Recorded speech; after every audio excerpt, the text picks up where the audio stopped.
11th class में आप लोगों ने सेट थ्योरी करके एक चैप्टर पढ़ा है। सेट थ्योरी के चैप्टर में सेट के बारे में तो आपने पढ़ा ही है, उसके साथ साथ आपने वहाँ पर रिलेशन और फंक्शन में Cartesian product of two sets के बारे में पढ़ा होगा। Cartesian product of two sets. चलिए एक बार उस Cartesian product of two sets को थोड़ा सा रिवाइज करते हैं कि हमने Cartesian product of two sets में क्या पढ़ा था। मान लीजिए ए और बी दो नॉन एम्प्टी सेट्स हैं। ए और बी दो नॉन एम्प्टी सेट्स हैं, कहने का मतलब कि ए में भी कोई ना कोई एलिमेंट मिलेगा और बी में भी कोई ना कोई एलिमेंट मिलेगा। अब ए और बी अगर हमारे दो नॉन एम्प्टी सेट्स हैं तो वैसा सेट जिसमें सारे एलिमेंट ऑर्डर्ड पेयर के फॉर्म में हो, वो सेट जिसके सारे एलिमेंट ऑर्डर्ड पेयर के फॉर्म में हों, और ये ऑर्डर्ड पेयर इस तरह से होना चाहिए जिसमें ये फर्स्ट वाला एलिमेंट जो है वो सेट ए को बिलोंग कर रहा हो और ये सेकंड वाला एलिमेंट जो है वो हमारे सेट बी को बिलोंग कर रहा हो। हम बात कर रहे हैं सेट की, और सेट के जो एलिमेंट्स होने चाहिए वो हमेशा ऑर्डर्ड पेयर में होने चाहिए, और ऑर्डर्ड पेयर में भी फर्स्ट एलिमेंट हमेशा सेट ए को बिलोंग करना चाहिए और सेकंड एलिमेंट सेट बी को बिलोंग करना चाहिए। अगर हम किसी ऐसे सेट के बारे में बात करें जिसके सारे एलिमेंट्स ऑर्डर्ड पेयर में हों तो इसी सेट को Cartesian product of set A with set B कहा जाता है।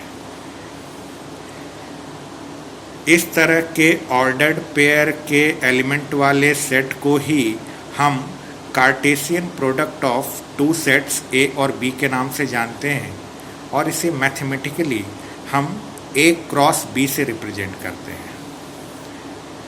ए क्रॉस बी का मतलब होता है कि हम ए का प्रोडक्ट बी के साथ कर रहे हैं। जैसे अगर हम ए का प्रोडक्ट बी के साथ कर रहे हैं तो जो सेट बनेगा उस सेट के सारे एलिमेंट ऑर्डर्ड पेयर में मिलेंगे, और ऑर्डर्ड पेयर में भी फर्स्ट एलिमेंट सेट ए को बिलोंग करना चाहिए और सेकंड एलिमेंट सेट बी को बिलोंग करना चाहिए। ठीक इसको आप ऐसे भी समझ सकते हैं कि अगर हमने बी क्रॉस ए कहा तो बी क्रॉस ए का मतलब होगा एक ऐसा सेट जिसमें जितने भी एलिमेंट्स मिले वो सारे एलिमेंट्स ऑर्डर्ड पेयर में मिले, और उस ऑर्डर्ड पेयर में फर्स्ट एलिमेंट बी को बिलोंग करना चाहिए और सेकंड एलिमेंट सेट ए को बिलोंग करना चाहिए। इस तरह के सेट को हम Cartesian product of two sets के नाम से जानते हैं। जैसे एग्जांपल के तौर पर अगर हमने एक सेट लिया ए और इस सेट के एलिमेंट्स लिए 1 2 3, तो सोचिए अगर ए में कुछ एलिमेंट्स हैं तो ये ए जो है हमारा एक नॉन एम्प्टी सेट कहलाएगा। बी हमने एक दूसरा सेट लिया, इस सेट के एलिमेंट लिए हमने एक्स वाई, बी में भी कुछ एलिमेंट्स मिले। अगर बी में कुछ एलिमेंट्स मिले तो बी भी हमारे लिए नॉन एम्प्टी सेट कहलाया। हमारे पास ए एक नॉन एम्प्टी सेट है, बी भी एक नॉन एम्प्टी सेट है, और इस सेट में अगर हम ए क्रॉस बी को डिफाइन करें, अभी अभी हमने देखा था कि ए क्रॉस बी का मतलब होगा ऑर्डर्ड पेयर के फॉर्म में एलिमेंट्स रहने चाहिए जिसमें से फर्स्ट एलिमेंट ए को बिलोंग करना चाहिए और सेकंड एलिमेंट बी को बिलोंग करना चाहिए। तो ए क्रॉस बी का मतलब होगा हमने एक ऐसा सेट फॉर्म कर रहे हैं जिसमें सारे एलिमेंट्स ऑर्डर्ड पेयर के फॉर्म में हों। एलिमेंट्स जो होने चाहिए वो हमेशा ऑर्डर्ड पेयर के फॉर्म में मिलने चाहिए, और उसमें भी फर्स्ट एलिमेंट, जितने भी एलिमेंट्स हैं ऑर्डर्ड पेयर वाले, उन सभी का फर्स्ट एलिमेंट सेट ए को बिलोंग करना चाहिए और सेकंड एलिमेंट सेट बी को बिलोंग करना चाहिए। तो इस पूरे सेट को हम Cartesian product of two sets A cross B के नाम से जानते हैं। कैसे निकाला जाता है ये? आप यहाँ से अगर आप ए क्रॉस बी निकाल रहे हैं तो पहले आप ए के एक एलिमेंट को ले लीजिए। ए के एक एलिमेंट को लेकर इसका इस बी के सभी एलिमेंट्स के साथ पेयर बना लीजिए। ए के एक एलिमेंट को लेकर बी के सभी एलिमेंट्स के साथ पेयर बना लेने के बाद ए के दूसरे एलिमेंट को लीजिए। ए के दूसरे एलिमेंट को लेकर बी के सभी एलिमेंट के साथ उसका पेयर बनाइए।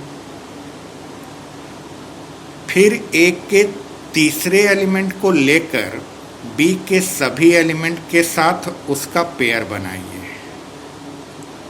और इस तरह से जो आपके सामने सेट आएगा वो है हमारा ए क्रॉस बी। ठीक ऐसे ही अगर किसी ने बी क्रॉस ए कहा तो बी क्रॉस ए का मतलब होगा फर्स्ट एलिमेंट जो होगा वो आपको बी को बिलोंग करेगा और सेकंड एलिमेंट जो होगा वो ए को बिलोंग करेगा। ऐसे में चूंकि हम बी क्रॉस ए की बात कर रहे हैं तो बी क्रॉस ए का मतलब होगा कि आप बी के एक एलिमेंट को ले लीजिए। बी के फर्स्ट एलिमेंट को लेकर ए के सारे एलिमेंट्स के साथ हमने उसका पेयर बना लिया। फिर बी के अगले एलिमेंट को लेकर ए के सारे एलिमेंट के साथ उसका पेयरिंग करना, ये है हमारा बी क्रॉस ए। अगर इसी में हम बात करें ए क्रॉस ए की तो ए क्रॉस ए का मतलब ये होगा कि यही वाला सेट जो है दोबारा लिखा गया है। पहली बार में सेट ए लिखा गया और इस बी की जगह पर भी ए ही लिखा गया। यहाँ पर अगर ए में 3 एलिमेंट हैं तो यहाँ पर वाले ए में भी 3 एलिमेंट होंगे। आप यहाँ के ए के फर्स्ट एलिमेंट को लेकर यहाँ के ए वाले तीनों एलिमेंट के साथ पेयर बनाइए तो आपका कुछ इस तरह से पेयर बनेगा।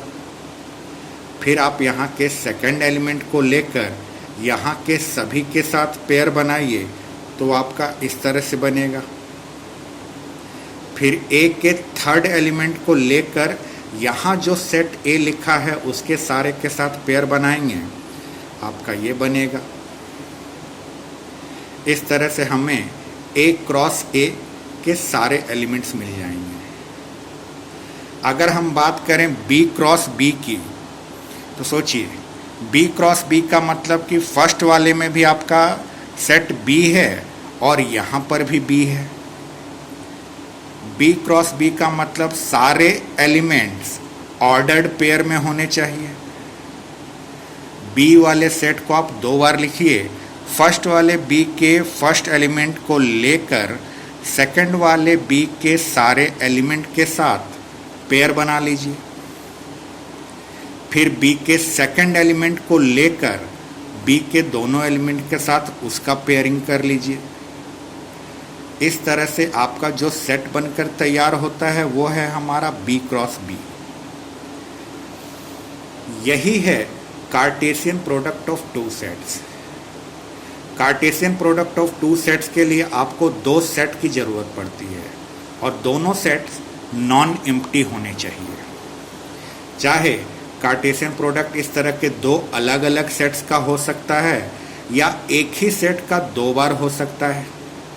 दोनों ही कंडीशंस में आपके जितने भी एलिमेंट्स बनेंगे वो सारे एलिमेंट्स ऑर्डर्ड पेयर में होने चाहिए और उस ऑर्डर्ड पेयर का फर्स्ट एलिमेंट फर्स्ट वाले सेट को बिलोंग करना चाहिए और सेकंड एलिमेंट सेकंड वाले सेट को बिलोंग करना चाहिए।